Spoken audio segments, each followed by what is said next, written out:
ओम श्री गणेशाय नमः। युधिष्ठिर ने पूछा, मधुसूदन, आप कृपा करके यह बताइए कि अश्विनी के शुक्ल पक्ष में किस नाम की एकादशी होती है, उसका महात्म्य क्या है।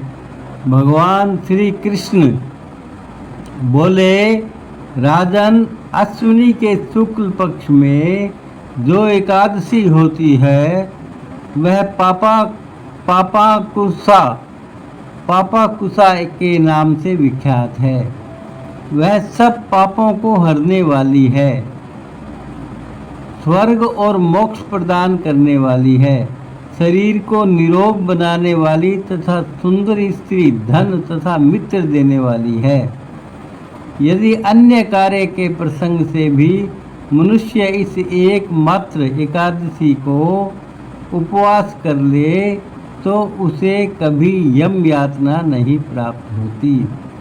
राजन, एकादशी के दिन उपवास और रात्रि में जागरण करने वाले मनुष्य अनायास ही दिव्य रूपधारी चतुर्भुज गरुड़ की ध्वजा से युक्त, हार से सुशोभित और पीतांबरधारी होकर भगवान विष्णु के धाम को जाते हैं।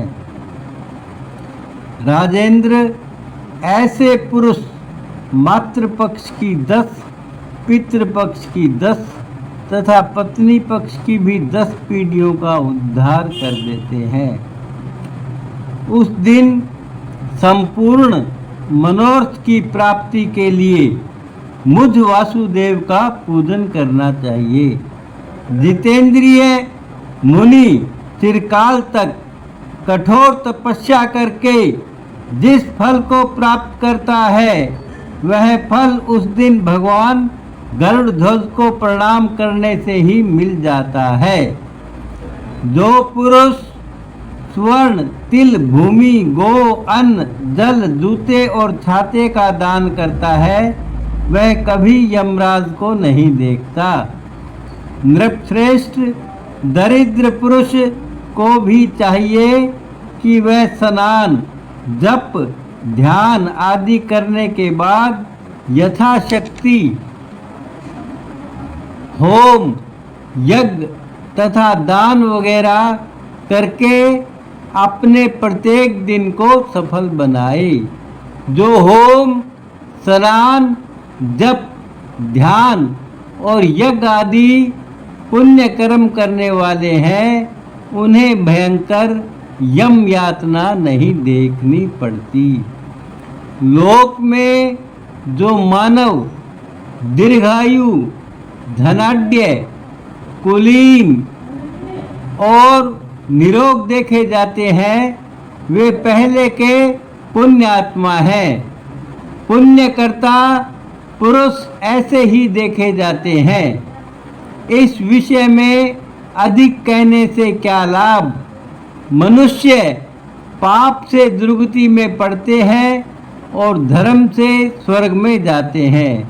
राजन, तुमने मुझसे जो कुछ पूछा था उसके अनुसार पापाकुसा एकादशी का महात्म्य मैंने वर्णन कर दिया।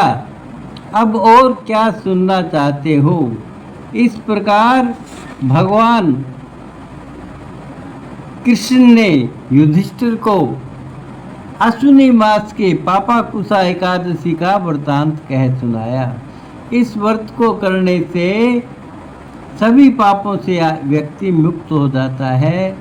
इसकी कथा सुनने और कहने से भी बहुत अधिक पुण्य प्राप्त होता है। इसलिए इस एकादशी का व्रत और कथा सुननी चाहिए। भगवान कृष्ण के द्वारा इस एकादशी का वृतांत युधिष्ठिर के पूछने पर कहा गया है। तो स्वयं भगवान ने जो बात कही है वो मिथ्या कैसे हो सकती है। इसलिए भगवान की कही हुई बात को सत्य जानकर इस व्रत का पालन करना चाहिए और इसकी कथा सुननी चाहिए, पढ़नी चाहिए और भगवान कृष्ण का जप करना चाहिए। ओम नमो भगवते वासुदेवाय, ओम नमो भगवते वासुदेवाय, ओम नमो भगवते वासुदेवाय, ओम नमो भगवते वासुदेवाय, ओम नमो भगवते वासुदेवाय, ओम नमो भगवते वासुदेवाय, ओम नमो भगवते वासुदेवाय, ओम नमो भगवते वासुदेवाय।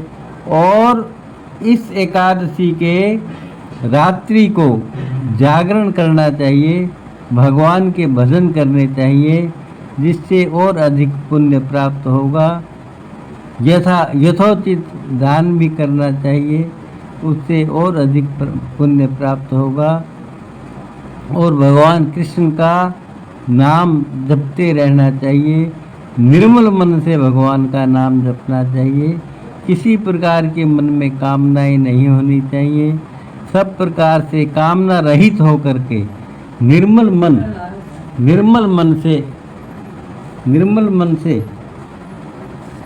मन से उक्त व्रत का पालन करना चाहिए और उक्त कथा सुननी चाहिए।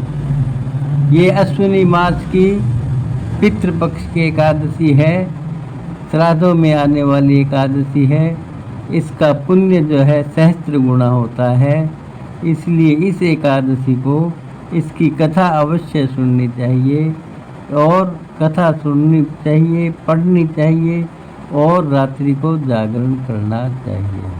क्योंकि किसी कवि ने सच ही कहा है, गुरु बिना ज्ञान गंगा बिना तीर्थ, गुरु बिना ज्ञान गंगा बिना तीर्थ, एकादशी बिना व्रत किशोरे, एकादशी बिना व्रत किशोरे।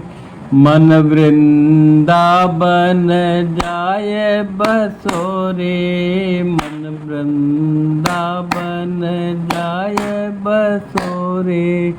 लोग हंसे चाहे मान घटोरे, लोग हंसे चाहे मान घटोरे। गुरु बिना ज्ञान गंगा बिना तीर्थ, गुरु बिना ज्ञान गंगा बिना तीर्थ, एकादशी बिना व्रत किशोरे, एकादशी बिना व्रत किशोरे। गुरु बिना चंद्र सखी भज बाल कृष्ण छवि, चंद्र सखी बस चंद्र सखी भज बाल कृष्ण छवि, चंद्र सखी भज बाल कृष्ण छवि। नंद जी को लालो मेरे मन में बसो रे, नंद जी को लालो मेरे चित में बसो रे। गुरु बिना ज्ञान गंगा बिना तीर्थ, गुरु बिना ज्ञान गंगा बिना तीर्थ, एकादशी बिना व्रत किशोरे, एकादशी बिना व्रत किशोरे। गुरु बिना ज्ञान गंगा बिना तीर्थ, एकादशी बिना व्रत किशोरे।